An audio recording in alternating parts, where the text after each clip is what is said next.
దేవుని బిడ్డలారా, ఈనాటి వాక్య ధ్యానాంశానికి మిమ్మల్ని అందరినీ ప్రేమతో ఆహ్వానిస్తూ ఉన్నాను.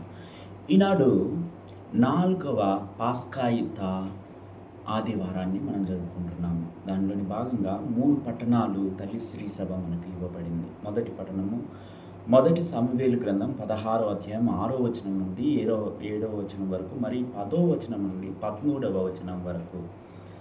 ఈ పట్టణంలో మనకు ప్రధానంగా తెలిసేది ఏంటంటే, దేవుడు చూసేది రూపం కాదు, మన హృదయాన్ని చూస్తాడు. సమూయేలు ప్రవక్త తన కొమ్ములో తైలాన్ని తీసుకొని జెస్సే కుటుంబానికి వెళ్ళి అక్కడ ఉన్నటువంటి దావీదు మహారాజును రాజుగా అభిషేకించడాన్ని మనం చూస్తున్నాము. మొట్టమొదటిగా ఆ కుటుంబంలోకి వెళ్ళినప్పుడు సమూయేలు ప్రవక్త తాను ఎలియాబు అనేటువంటి ఆ వ్యక్తిని చూసి బలంగా అందంగా కనిపించడం వల్ల తప్పుగా ఆలోచిస్తాడు. అదేంటంటే, దేవుడు ఈయననే రాజుగా అభిషేకిస్తున్నాడని అనుకుంటాడు. కానీ దేవుడు చెప్తాడు, సమూయేలు, నేను అభిషేకించేది, నేను ఎన్నుకున్నది ఈయనను కాదు అని చెప్పినప్పుడు, ఇంకా ఎవరన్నా ఉన్నారని ప్రవక్త అడిగినప్పుడు, ఒకడు పొలంలో గొర్రెలు కాసుకుంటున్నాడు అన్నప్పుడు దావీదు మహారాజు అక్కడికి వచ్చినప్పుడు సమూయేలు ప్రవక్త అతన్ని రాజుగా అభిషేకించడాన్ని మొదటి పట్టణంలో మనం వింటున్నాం. అయితే ఇక్కడ మనం నేర్చుకునే పాఠం ఏంటంటే, దేవుడు ఎక్కువగా ఎంచుకునేవారు చివర్లో ఉన్నవారు, చిన్నవారు, కనిపించని వారు. ప్రధానంగా బైబిల్లో దీన్ని మనము మన కళ్ళతో మనం చూస్తాం. ఎప్పుడైతే అక్కడ ఉన్నటువంటి పాఠాలను చదివినప్పుడు, ధ్యానించినప్పుడు, యేసేపు చివరివాడు, ఎక్కడో ఉన్నవాడు, దేవుడు ఎన్నుకున్నాడు. దావీదు మహారాజు కూడా అలాగే చిన్నవాడు, దేవుడు ఎన్నుకున్నాడు. మరియ తల్లి కూడా చిన్నది, మరియ తల్లిని దేవుడు ఎన్నుకున్నాడు. అలాగే మత్స్యకారులు కూడా చిన్నవారు, వారిని దేవుడు ఎన్నుకున్నాడు. దేవుని రాజ్యం అంచుల్లో ఉన్న వారితో ప్రారంభమవుతుంది. చిట్ట చివరిలో ఉన్నాము మనము అని ఎప్పుడు కూడా మనం బాధపడకూడదు. ప్రియ దేవుని బిడ్డలారా, మొదటి పట్టణం చూసినప్పుడు దేవుడు ఎప్పుడు కూడా చిన్నవారిని ఎన్నుకుంటాడు, చిన్న జీవితాల వైపు ఎక్కువగా చూస్తాడనేది మనం తెలుసుకుంటాము.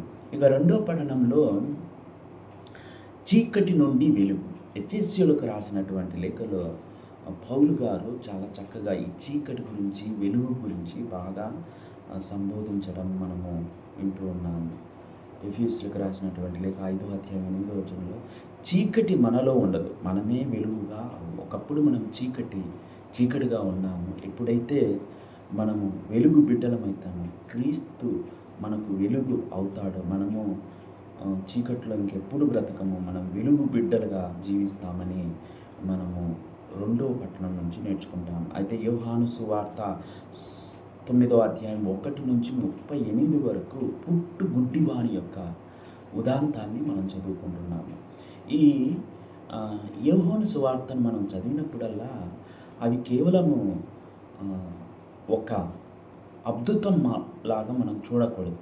అక్కడ జరిగే ప్రతిది కూడా సూచక క్రియగా యోహాను సువార్తికుడు మనకు తెలియజేస్తున్నారు. గమనించండి, 9వ అధ్యాయము 1వ వచనం నుండి 38 వచనాల వరకు దరిదాపు ఆ యొక్క అధ్యాయం అంతా కూడా అది కేవలం అంధత్వం గురించి కాదు, గుడ్డితనం అయితే 4వ వచనంలోపే అక్కడ ఉన్నటువంటి పుట్టు గుడ్డివానికి చూపు వస్తుంది. అంతటితో అయిపోవాలి. కానీ దేవుడు దానికంటే ఎక్కువగా మనకి ఏదో సందేశాన్ని ఇవ్వాలని ఆశపడుతున్నాడు. కాబట్టి ఈ అధ్యాయాన్ని అంతా కూడా పాస్కాయుత కాలం 4వ ఆదివారంలో మనం చదువుకుంటున్నాము. అంధత్వము ఒక సూచక క్రియ.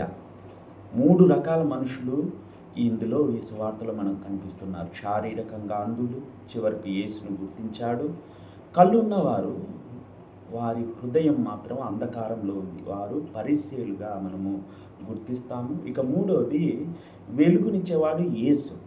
ఇక్కడ ఉన్నటువంటి సందేశం ఏంటంటే, బైబిల్లో చాలాసార్లు ఇలా జరుగుతుంది. కనిపించని వారు చూస్తారు, కనిపిస్తున్న వారు అంధులవుతారు.